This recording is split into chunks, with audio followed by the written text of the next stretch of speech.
So, Jackie, when I say the words political corruption, what kind of places do you think of as like hotbeds of public officials sort of abusing their office? I hate to disparage any place, but there are definitely some cities and states where we tend to think of corruption being more prevalent. Louisiana is one state that has had its struggles, Yeah. Detroit. But I have to say that the one that comes to mind the most, and probably for many of our listeners, is Chicago. Organized crime, political patronage, machine politics. I mean, Chicago kind of has it all. Yeah, and I think, Jackie, the stats back you up on that. According to statistics put out by the Department of Justice, Chicago has seen nearly 2,000 public corruption convictions since the 1970s, and that's more than any other city in America. This brings us to 2001, where our story begins today. The Department of Justice needed to fill a vacancy for the U.S. Attorney in the Northern District of Illinois. That's the district that includes Chicago. President Bush nominated an attorney named Patrick Fitzgerald to the post. Fitzgerald was arguably the perfect choice for the Northern District because he had never lived in Chicago, so he was unlikely to be corrupted by a state and a city well known for that kind of thing. When he was confirmed by the Senate in October of 2001, Fitzgerald knew his hands would be pretty full in his new position. This was Chicago, after all. What he didn't know is that just 2 years after his confirmation, he'd be serving an indictment to no less a target than George Ryan, the governor of Illinois. Throughout his first 2 years on the job, Fitzgerald and his team uncovered a vast network of political bribery, money laundering, and gift-giving orchestrated by Governor Ryan and his political appointees. Ryan himself allegedly benefited from his office to the tune of nearly $200,000. It was a huge case, even by Illinois standards. But unbeknownst to Fitzgerald, this was just the tip of the iceberg. Because believe it or not, this episode is not about George Ryan. Before he was indicted, Ryan sensed the political damage he was taking on from Fitzgerald's investigation, so he opted not to run for re-election in 2002, which probably was a wise choice. Instead, Illinois got behind a different candidate who seemed perfect for the moment, a photogenic 45-year-old rising political star with a head of suspiciously thick black hair named Rod Blagojevich. Illinois is the land of opportunity, but over the last several years, our state has been adrift. Corruption has replaced leadership. I'm running for governor because I believe Illinois can do better. Let's roll up our sleeves. Let's focus on doing what's right. It's up to us. Let's get it done. Blagojevich campaigned as a reformer, vowing to clean up state government and turn the page on what he called a legacy of corruption in Illinois. In response to decades of scandal and political misbehavior, voters felt confident in electing a young reformer from a different political party. Politics of mediocrity and corruption. You voted for change. I intend to deliver it. But the people of Illinois were in for a rude awakening. Just a few short years later, Patrick Fitzgerald found himself at the podium yet again. Good morning. Announcing the arrest of yet another Illinois governor, and this time for a truly sensational set of alleged crimes. It's a very sad day for Illinois government. Governor Blagojevich has been arrested in the middle of what we can only describe as a political corruption crime spree. The most appalling conduct Governor Blagojevich engaged in is that he attempted to sell the Senate seat. The Senate seat he had the sole right to appoint to replace President-elect Obama. Illinois voters hoped they had elected someone to put a stop to the corruption that had plagued their state for decades. Instead, they got a fresh set of public embarrassments, this time on the national stage. This is Scandalized, a podcast of political impropriety. I'm Charlie Hunt. And I'm Jackie Kettler. We're both political scientists. We teach and research in American politics, but we're also shameless junkies for political scandals. Corruption, bribery, sex, lies, sins great and small committed by politicians and those around them. We can't get enough of it. Each episode will bring you a new political scandal from history, or a few of them, and walk you through all the gory details. But we're not just here to give you the nerd version of celebrity gossip. After we spill the tea, we're going to go deep on the political meaning and motivations behind the scandal, what political science can teach us about what happened, and how the scandal and its aftermath changed American politics. Which scandals make a splash with the public and which don't? Which ones should get more or less attention than they already do? Why do some politicians get punished, either by the justice system or the public, while others seemingly get off scot-free? And how in God's name did these politicians think that this was a good idea? Today on the show, I'll dish to Jackie about the tumultuous tenure of Rod Blagojevich, his brazen attempts to sell a U.S. Senate seat for personal gain, and the price he paid with impeachment, unemployment, and imprisonment. For a little while, anyway. So, Jackie, before we get to the Senate seatings shenanigans, we should probably get some perspective on Blagojevich before he became a household name. Because as Patrick Fitzgerald just told us, this Senate seat fiasco was not some one-time lapse of judgment. He called it a crime spree that occurred over a number of years, including almost immediately after Blagojevich got sworn into office. But how could Blagojevich, as a new governor, have had time to so immediately begin breaking the law? Partly because, as you know, Jackie, new administrations, whether it's a mayor, a governor, or a president, they need to hire people. Especially with such a controversial governor headed out the door, Blagojevich and his administration needed to fill a lot of government positions. According to the Denver Post, Blagojevich and his aides had personally approved nearly 1,800 hires, promotions, and transfers in early 2003. The problem was that hundreds of those jobs were protected by civil service rules that Blagojevich did not exactly follow. And by civil service positions, we mean jobs meant to be filled based on expertise and qualifications. These are reforms that date back over a century ago when state and federal government in America was totally overridden by cronyism, basically giving out government jobs as political favors based on things like party loyalty.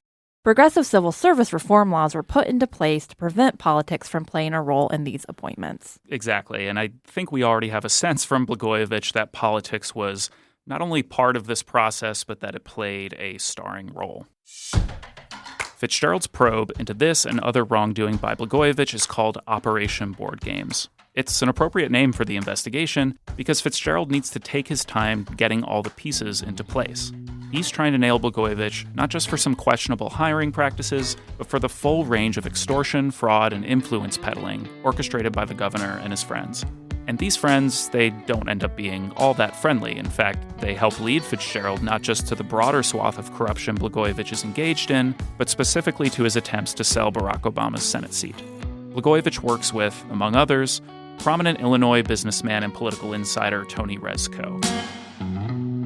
Here's the Chicago Tribune's Jeff Cohen on that relationship. He got to the stage where he's listening to the likes of Tony Rezko a lot because of this chip on his shoulder and this obsession with fundraising, where that was really the only job he felt he needed to do. And these were guys who were willing to help him in that regard. They were willing to pressure state contractors and people looking for state contracts to give money to friends of Blagojevich, to his campaign fund. In return, they get their state contracts or they get the TRS. This is how it worked. It's what's called a pay-to-play scheme, when the government uses its influence and power to dole out not just public positions, but government contracts, regulatory changes, and public policy efforts not based on their merits, but instead based on who can afford to contribute to the campaigns of the governor and his friends. You want to play?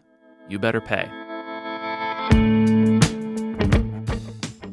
Rezko in particular gets deeply caught up in this, and not just on behalf of Blagojevich. He's out in the open as the person facilitating these schemes, and as a result, Rezko is indicted in 2006 by, who else? Patrick Fitzgerald, the U.S. Attorney in Chicago. He's charged with using his influence with public officials to demand millions of dollars in kickbacks from companies that wanted to do business with the state. But who are these public officials who Rezko is working for? As Rezko's trial is going on, the court filings for the case became public, and three little words keep popping up that would come to change the course of Blagojevich's political future. Public Official A. This Public Official A was the main subject of Fitzgerald's investigation, the guy at the top responsible for orchestrating these schemes and, just as importantly, benefiting from them financially. Who could Public Official A possibly be?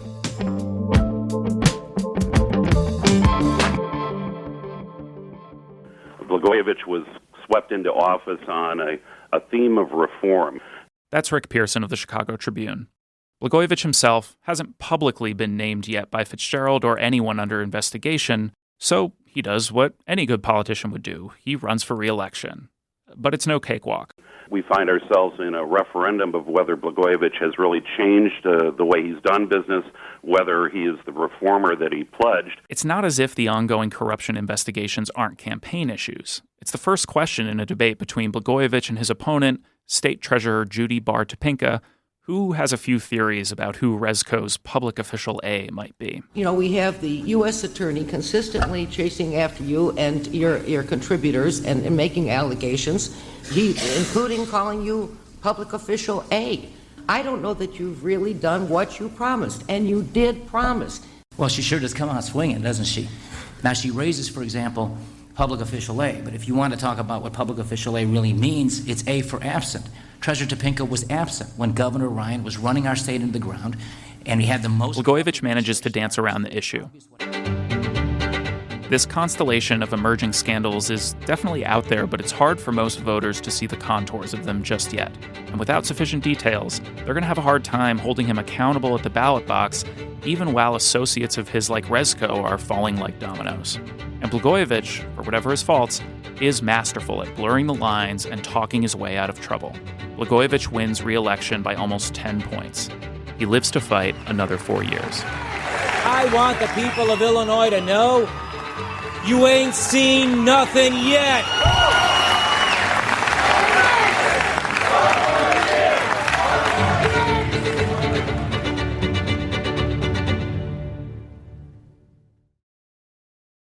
So, Jackie, let's take a quick breather here and regroup before we get on to all of this Senate appointment mess. So, first, on these kinds of corruption issues in state governments, like is this kind of behavior typical for state governments? Like, what kind of protections do we have in place for these kinds of pay-to-play schemes that we're learning about? It's a really good question, and it used to be much more common. You can go back 100 or more years, and our state governments sometimes were a bit wild. There was a lot of corruption, and there was a real effort to try to clean up and professionalize state governments, partially by the progressive movement in the early 1900s.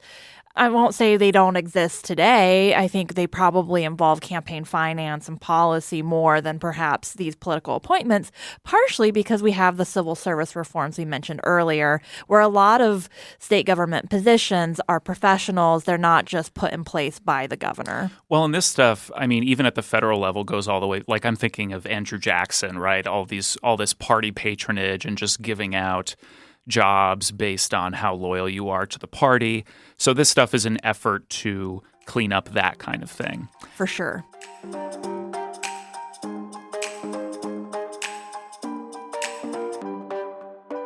So this information is out there, right? Like, yeah. Blagojevich is in trouble already. So how in the world does he manage to get reelected? I think there are a couple of reasons here, some of which are pretty well grounded in political science. So, one thing we need to consider is that by this time in 2003, Illinois is an increasingly blue state. Listeners may believe it or not, but it did used to be won by Republicans sometimes. But you have these elements of partisan sorting, right, where voters are reliably living in certain places instead of others. You have this sort of trope of more urban liberals and rural conservatives, and these geographic patterns are really starting to take shape during this time. And so that's how you get a kind of reliably blue and democratic Illinois. And we know that dictates a lot of voter behavior. And so that's how we might end up with Blagojevich again. Well, and he was also the incumbent. And in political science, we talk about the incumbency advantage. Do you want to explain what that is, Charlie? So incumbents, meaning, current office holders who are running for re-election, have a number of advantages over challengers. So, one of those is name recognition, right? Your name has been on the ballot before. You're more of a known quantity, right? For better or for worse. You have a record, hopefully, of achievement that you can run on.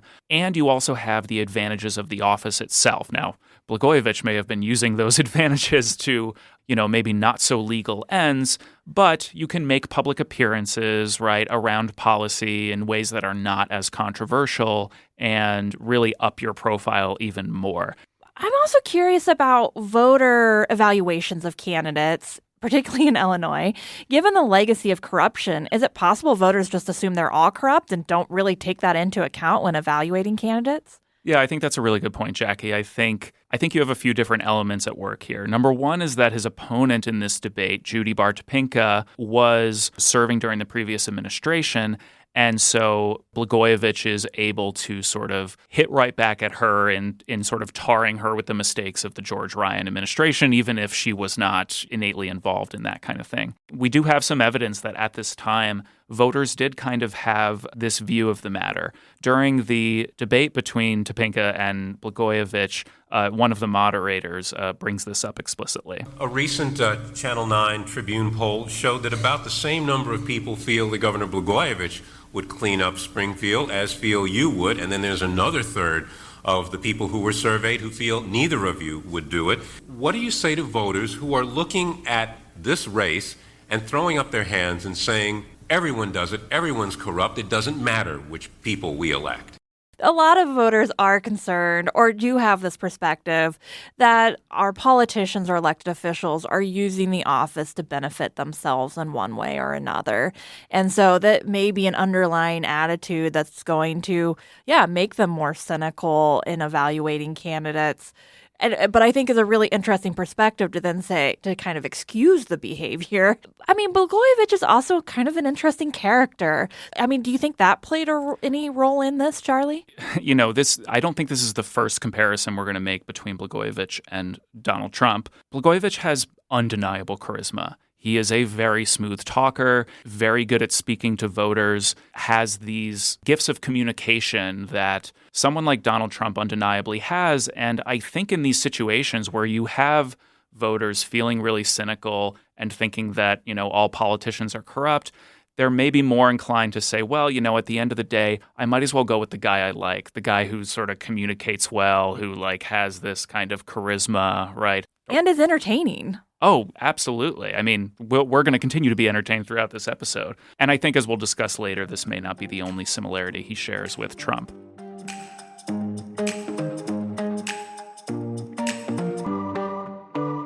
So, Jackie, before we sort of turn to the main event here, I think we could probably use a quick political science lesson on how we fill Senate seats that become vacant, since this is what we're going to talk about with Blagojevich. I wonder if you could fill us in. So in most states, the governor is responsible for appointing a new senator if there's a vacancy due to death, resignation, or in this case, taking a different office like president or vice president. This just happened in 2020 with Kamala Harris, right? Correct. So we saw Governor Gavin Newsom appoint the Democratic replacement for Kamala Harris's Senate seat in California after Joe Biden chose her as his running mate. And if we rewind to 2008, we saw the same thing. Barack Obama, of course, was also a member of the Senate, in this case from Illinois, another solidly blue state with another Democratic governor. So this is where we'll see Blagojevich come into the picture as the state's governor.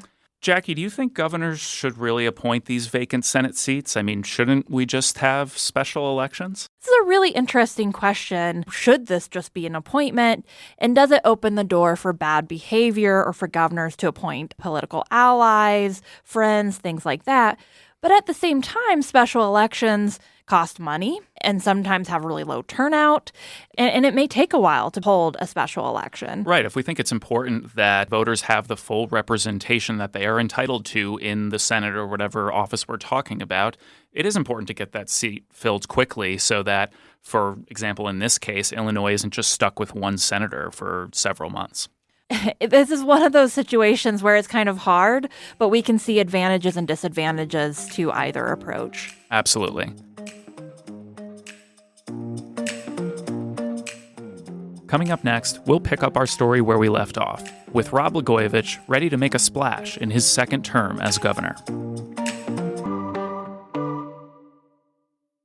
Support for this podcast comes from the Boise State School of Public Service, where they recognize the importance of hands-on learning in giving students a strong start in their career and are dedicated to improving educational opportunities for the next generation of problem solvers. More information at boisestate.edu/SPS. Blagojevich begins his second term in 2007 with a cloud of suspicion hanging around his administration. More information continues to leak out into the press about the shady practices going on in and around the Blagojevich administration, and in February of 2008, a federal judge confirms what most Illinois political insiders had all but known for months. The public official A, in the case involving Tony Rezko, who had orchestrated these pay-to-play schemes, was Rod Blagojevich. Nobody's really shocked by this, but the confirmation of it really shifts the political ground the governor is standing on. One by one, key institutions turn on Rod. For one thing, the news media, who had followed this public official A story from the beginning, are done giving the governor the benefit of the doubt. The Chicago Tribune editorial board publicly calls for his resignation. Obviously not ideal for a governor from a political opinion perspective, but is he actually getting any governing done during this time? These emerging scandals are really affecting his ability to actually govern. So the state legislature in Illinois also is starting to see Blagojevich as politically toxic, and so they're cooperating with him less and less. He's having trouble getting all the things done that he promised during his re-election campaign. And the people of Illinois are quickly following suit. In public opinion surveys done around this time, Blagojevich's statewide job approval rating is all the way down into the low 20s, with some surveys putting him into the teens. In other words, the vast majority of Illinoisans simply don't trust Rod anymore. For all his public blustering, this is obviously the kind of political position no governor wants to be in.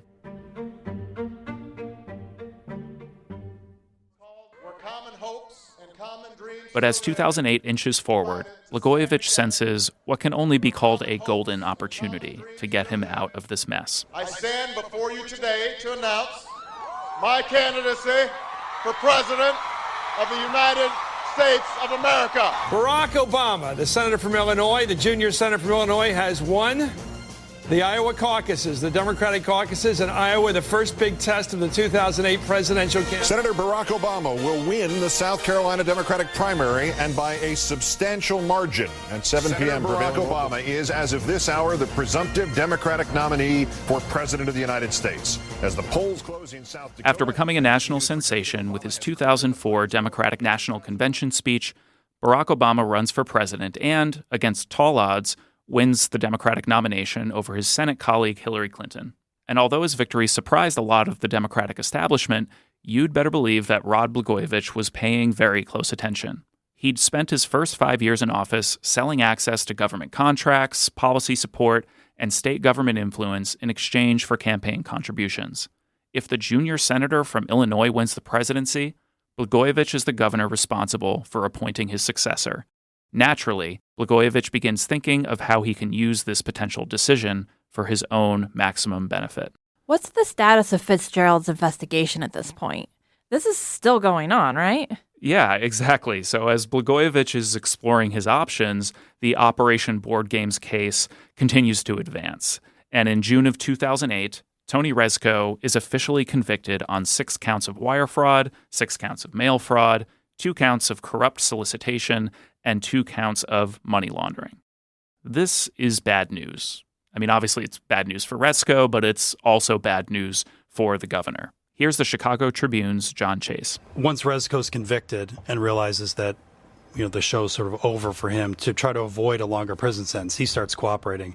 And one of the things he tells investigators is that John Wyma, who's one of Rod's good friends and was a lobbyist. Rezko tells the feds that Wyma was involved in one of these deals at the Illinois Health Facilities Planning Board for a health system called Provena. Wyma helped communicate to Provena what the going rate was to get something through this board. This gets the attention of Fitzgerald and his team. The FBI subpoenas Wyma, who realizes he's in trouble and is thinking about cooperating himself. And just as he's doing that, he's in a fundraising meeting with Rod where Rod kind of goes off the rails and is talking about doing things for Children's Memorial Hospital, but in exchange for that, he wants a $50,000 donation from the CEO of the hospital system. So, Charlie, I don't have a ton of direct experience myself with extorting hospitals for campaign donations, but this feels like a pretty clear smoking gun, right? It's not vague. It's not unclear. You give me the money, I will then give you the policy you want. Exactly. I mean, this evidence is about as clear-cut as it gets, and Fitzgerald and his team decide to use it to take their investigation to the next level. That they were able to convince a judge to permit them to wiretap Rod's phones. A wiretap. Recorded audio of all of Blagojevich's phone calls. This is the beginning of the end. The wiretap begins in late October, which is unfortunate timing for the governor, who at this point is engaged in what can only be called a full-on auction over Obama's Senate seat. Potential candidates include Illinois Congressman Jesse Jackson Jr., the son of the famed civil rights leader and former presidential candidate. Blagojevich considers this option, and the FBI hears all of it. I got some lady calling my house for Jesse Jr. here a little while ago. I'm telling you, that guy's shameless. Unbelievable, isn't it? Then we were approached to pay to play. That, he'd raise me $500,000, and the other guy would raise $1 million if I made him a senator. We've established that Blagojevich is obsessed with fundraising, but Blagojevich and his advisors aren't wild about Jackson, even with the potential windfall it could bring him. I mean, Jesse Jr., can't believe anything he says. What he's got third parties saying to me is a heck of a lot more substantial than what we get from the Obama people, okay? I used to like him. I don't like him anymore. He's a bad guy. At this point, Blagojevich is frustrated with the job of governor. His approval's in the tank, most of Illinois has turned against him, the state legislature's not cooperating, and so he's looking for a way out of town. This Senate seat could be his ticket. Which brings us to another potential candidate for the job, Valerie Jarrett, a close Obama advisor. Blagojevich muses that if he appoints Jarrett, Obama might show his appreciation by bringing him along to Washington in a cushy position in the new administration. So you're talking about Valerie Jarrett? Yeah. We should get something for that, couldn't I? Yes. How about Health and Human Services? Can I get that? Blagojevich is gunning for a top cabinet position, head of the Department of Health and Human Services. But John Harris, Blagojevich's chief of staff, is a little more realistic about what Obama can really offer. If I were him, a top cabinet post, I wouldn't do it if I were him. I agree with you, because of Rezko. Because of Blagojevich's association with Tony Rezko, not to mention the cloud of scandal that's already around Blagojevich himself, he may be too toxic to put in such a high-profile position. Okay, Blagojevich says, how about being appointed as an ambassador to a foreign country? How about India? India's vital. Yeah, India's vital. I'd say India... Is that realistic, or do we need to reject that? I think so. No shit. Germany, England, France, Canada. Canada, sure, why not? Blagojevich is basically an online shopper at this point. He's sending out emissaries, he's talking to affiliates of potential candidates, basically feeling out how he can get the best possible deal for his seat. And on November 4th, 2008, the day of the presidential election, Blagojevich makes his most audacious suggestion yet. And if I can't get the right deal, John, then I'll take it myself. That's kind of where I'm at.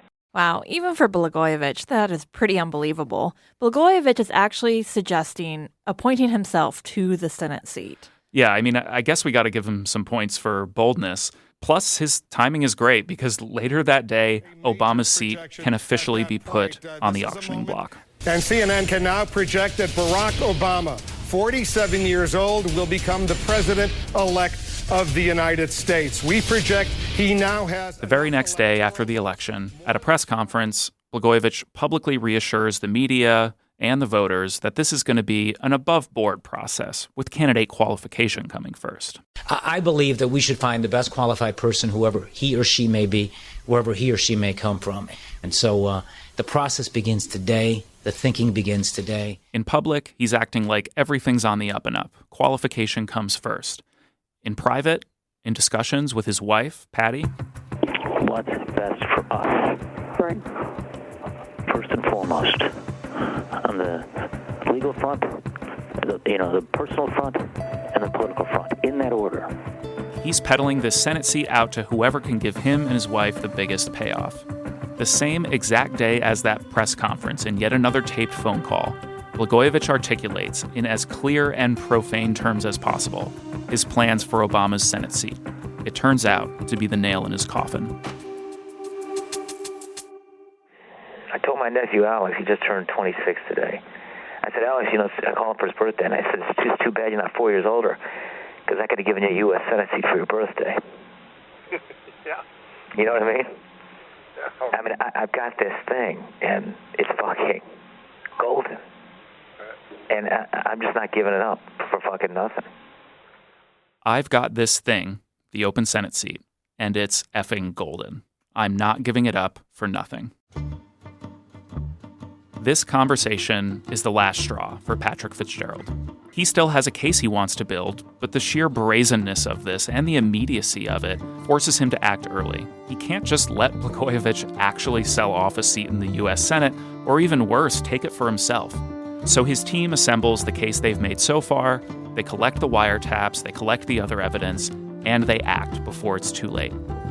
At 6 a.m. on December 9th, a month to the day after the infamous Golden conversation, the head of the FBI's Chicago office calls Blagojevich to tell him there's a warrant out for his arrest. Blagojevich responds by asking, "Is this a joke?" It was not. Illinois Governor Rod Blagojevich was arrested, along with his chief of staff, John Harris, on Tuesday morning by federal authorities and charged with corruption. Blagojevich is accused of trying to make money from selecting Obama's replacement. It's all fallen apart. On a dime, even those who hadn't yet abandoned Blagojevich turned their backs on him for good. President-elect Barack Obama, for one, is not at all pleased with this news. Like the rest of the people of Illinois, I am saddened and sobered by the news that came out of the U.S. Attorney's Office today.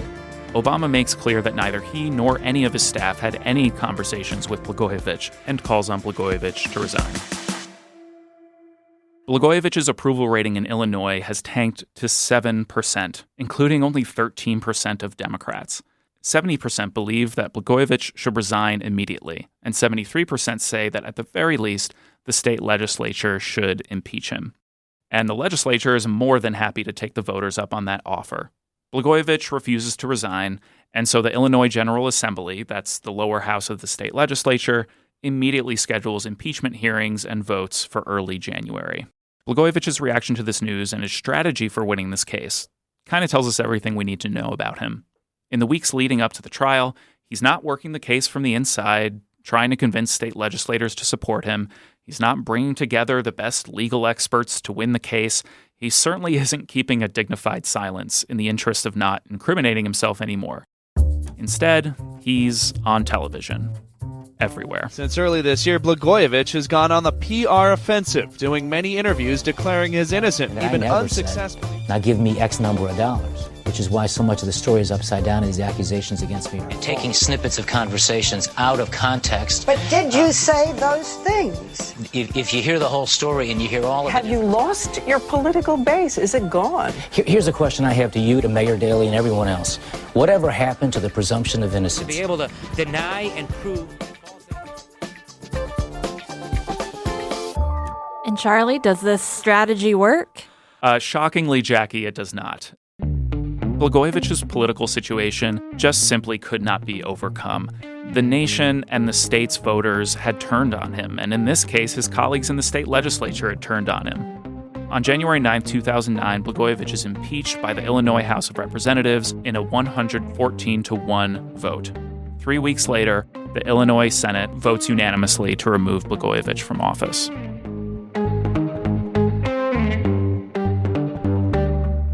And unfortunately for Blagojevich, the now former governor didn't just break political rules, he pretty clearly broke the law too.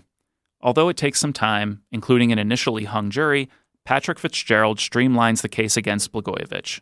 On June 27, 2011, 2.5 years after his initial arrest, justice finally comes knocking for Rod. Former Illinois Governor Rod Blagojevich was found guilty today on 17 charges of corruption, including an effort to barter President Obama's old Senate seat.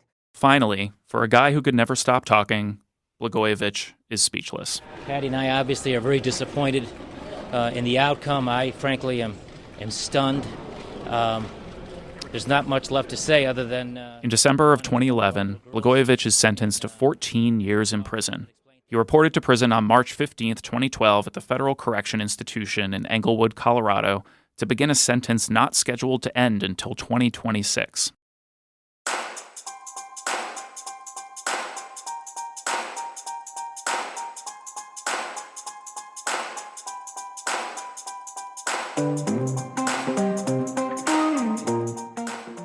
Next, we'll get Jackie's reaction to this roller coaster.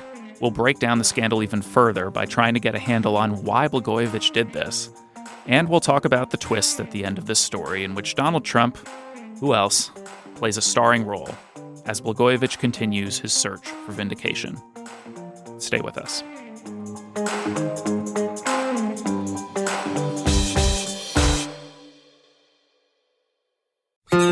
Christian nationalists want to turn America into a theocracy, a government under biblical rule.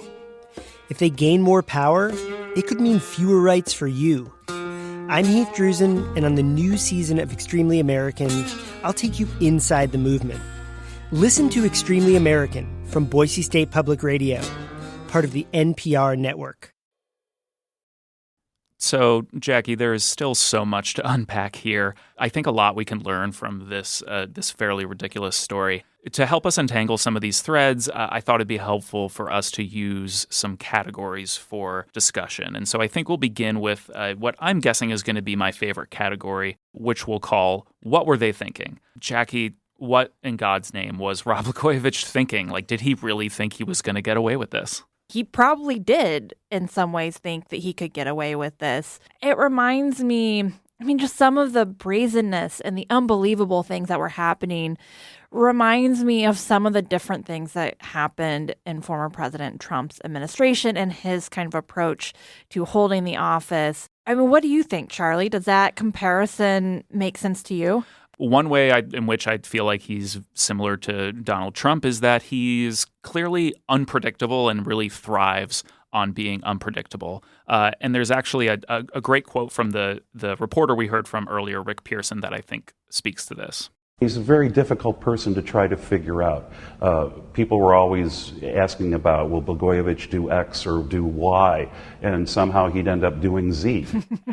And so I think in this way, right, Blagojevich clearly seems to think he can talk his way out of these issues. He also seems to be trying to touch into some populist notions, particularly going back to his first campaign. Is that correct, Charlie? Yeah, I think in terms of, this idea that he was running as the people's champion, I'm going to be your ace in the hole to sort of clean up Illinois politics, right? And we see him playing this card again and again, as he's trying to defend himself. Preordained and the fix is in to remove a governor elected twice by the people and not allow that governor a chance to bring witnesses in to prove his innocence.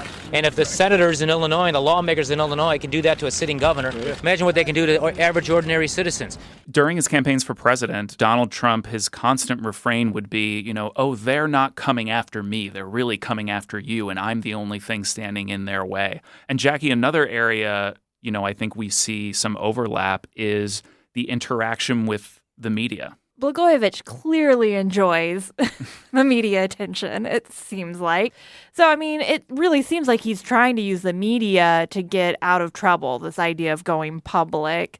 Charlie, do you want to explain a little bit what going public means? Yeah, so, it's usually referenced in terms of presidents, but I think it's in terms of any politician, right? If they're having a lot of difficulty getting things done, within their office or cooperating with the legislature, which we know Blagojevich had difficulty doing, you go straight to the people, right? If I can get the people on my side, if I can get the public opinion on my side, then I can sort of force the hand of the people I'm trying to work with or trying to get to do what I want. And because they're scared of the public too, right, then they will be motivated to then work with me or to let me off easy when I get indicted or something like that. It's reflected in his coverage. There's a Chicago Tribune op-ed from early 2008 that I think speaks to this tendency. They said, quote, "He has never shifted his mindset from campaign mode to the reality of governing, favoring grandstanding photo ops and public relations blitzes to the serious policy duties of the office." Former Governor Rod Blagojevich. Here we go. And, how does this play out for Blagojevich? So Blagojevich actually continues his media tour even after he's removed from office. And David Letterman, of all people, does, I think, a nice job of illustrating why this strategy was sort of doomed from the start. Why exactly are you here? Honest to God. What?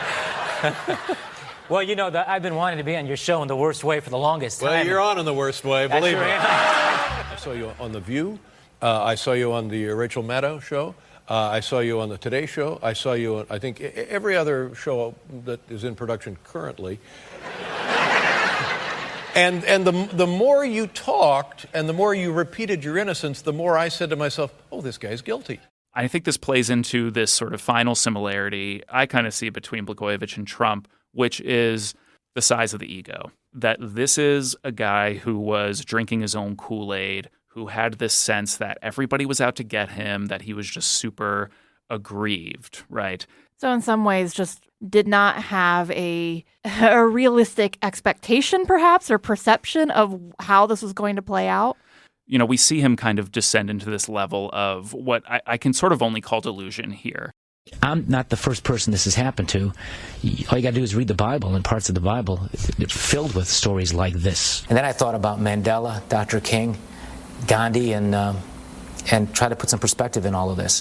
Those are quite some comparisons. Yeah, and we see this happen in politics, right? Politicians who, because they're running for office, because all this attention is on them, I think this might help explain like how they come to see themselves in this way.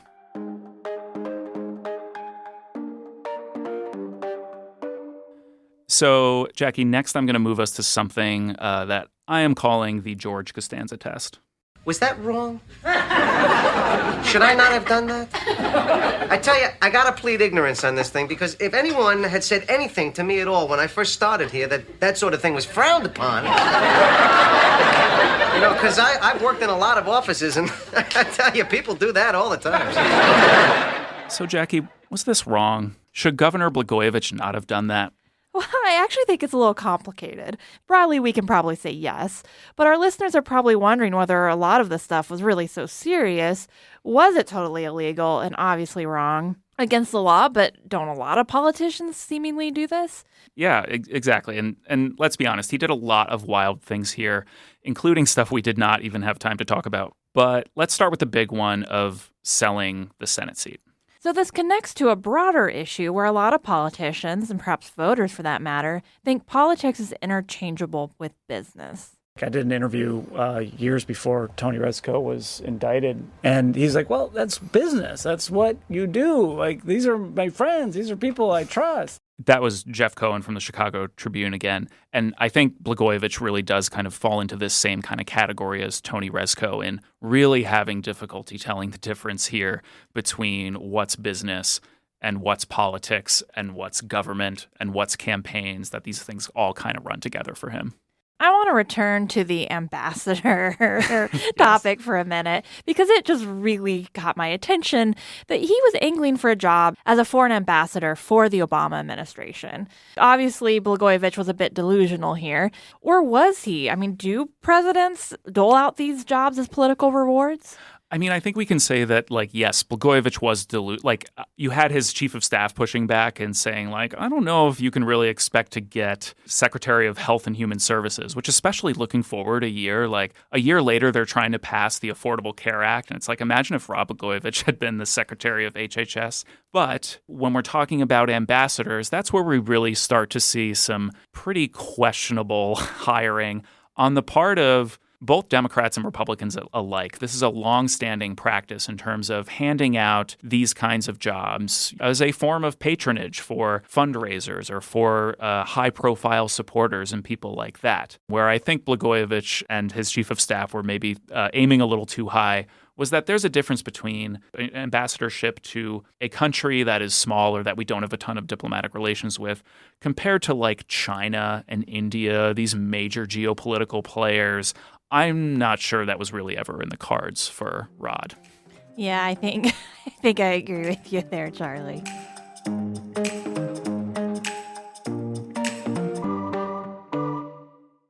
So let's go to our next category, which we'll call comeback kids. Governor Bill Clinton coined this term during his 1992 campaign for president.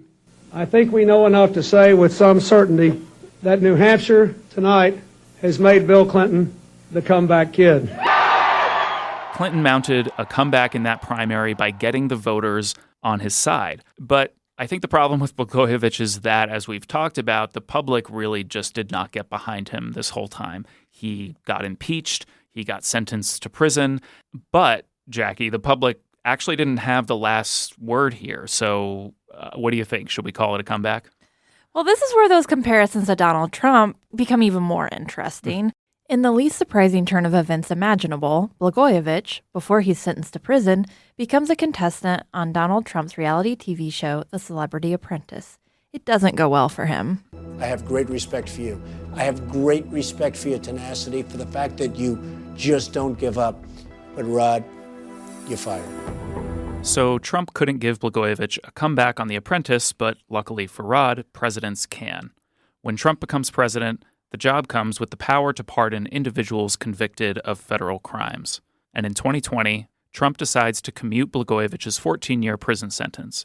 So it's not a full pardon. The conviction is still on his record, but Blagojevich is a free man. So what does Blagojevich then do after he gets out of prison? Shockingly, Jackie, given his history, he starts to make lots of appearances in the media, on cable news. An interesting, but I think for him, probably a smart career path to take, given his talents with the media. Yeah, I mean, he probably enjoys it.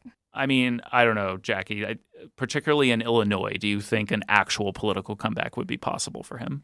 It seems unlikely at this stage. But as we'll talk about in future episodes, you may never say never in politics.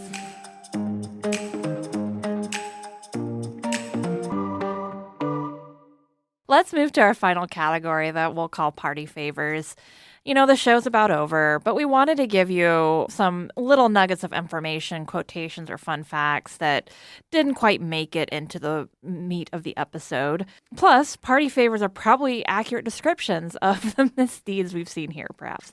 Charlie, what is some interesting stuff that you found along the way? One is that after he is released from prison, after having his sentence commuted by Donald Trump, Blagojevich does something that we thought was a good idea too, Jackie, and he launches a podcast, a politics-themed podcast, and he calls it The Lightning Rod, which, I mean, I don't think I could think of a better podcast title for a podcast starring Rod Blagojevich. I mean, it's pretty great. You know, one other thing with Blagojevich is that he's weirdly obsessed with Elvis. Let me say that in June of 1972, before he performed at Madison Square Garden, he met with the press, which was something he didn't do a lot of. And the first thing he said to the press was, "Innocent of all charges." And I want to paraphrase, in fact, I want to quote Elvis and tell you, I am innocent of all charges. And my favorite part of this obsession is that while he is in the federal penitentiary, Blagojevich becomes the lead singer for a prison band called, of course, the Jailhouse Rockers, named after an Elvis Presley song. And I'm so happy to report that I actually found a clip of them in action. Everybody, let's rock.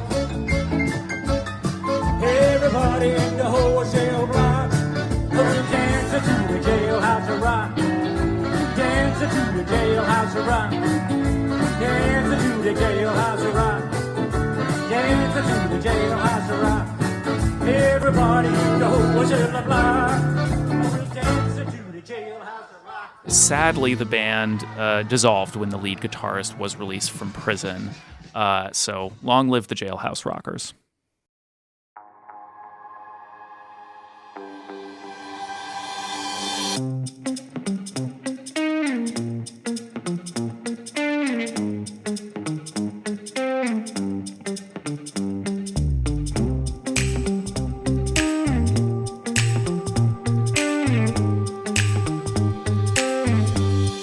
This episode was written by me, Charlie Hunt, and my co-host Jackie Kettler. It was produced and edited by me, with support from our crack researcher Peyton Jenkins. Our theme music is by Deer Room, with incidental sound from Shutterstock Music. We owe special thanks to Jeff Cohen and John Chase of the Chicago Tribune, whose reporting was essential to this research effort, and we didn't have to bribe them for it either. Particularly their book on Rod Blagojevich, fittingly entitled Golden. If you're interested in learning more grisly details about this whole sordid affair, you should absolutely check that out.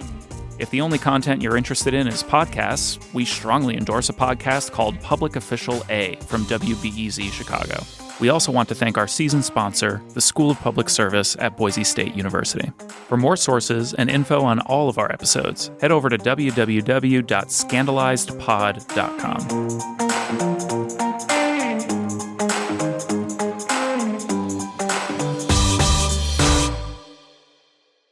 Next time on Scandalized.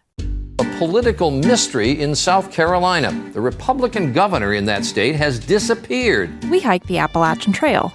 Or do we? he was off writing. And then we find out he was on the Appalachian Trail. What's the deal? I think it's a disgrace. I think he ought to be ashamed of himself. I think he's an embarrassment to our country.